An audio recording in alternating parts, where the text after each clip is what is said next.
When the time came for the NFL draft in the spring of 2012, I was ecstatic. I was realizing that I was going to be living a dream, to be drafted into the NFL and have a chance to play professional football. And it looked like I was going to go somewhere in the second or early in the third round of the draft, which is pretty high among 7 rounds. And was hoping when being drafted that high, I would get the chance to be a starting quarterback in the NFL pretty early. Not only was I drafted a little bit later in the 4th round, but I was drafted to a team that had already gotten their starting quarterback. And not only had they already gotten their starting quarterback, but they had gotten him in the same draft with the 2nd overall pick in Robert Griffin III, the Heisman Trophy winner. So it was not the situation I was expecting. And while I tried to enter the NFL draft with an open mind, knowing anything could happen, my open mind didn't extend to being a backup quarterback for the Washington Redskins. I would have never dreamed that they would have picked me. And so in the moment when I was picked, I was surprised.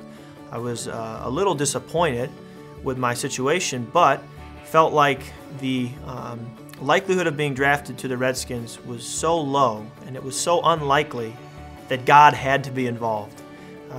There was no other explanation than God's doing this, God's got a plan, God is in this process. I again had to trust that God was going to provide a plan and a path for me to walk, and as long as I stayed close to Him, trusted Him, walked with Him, I could believe and know that He would be with me every step of the way.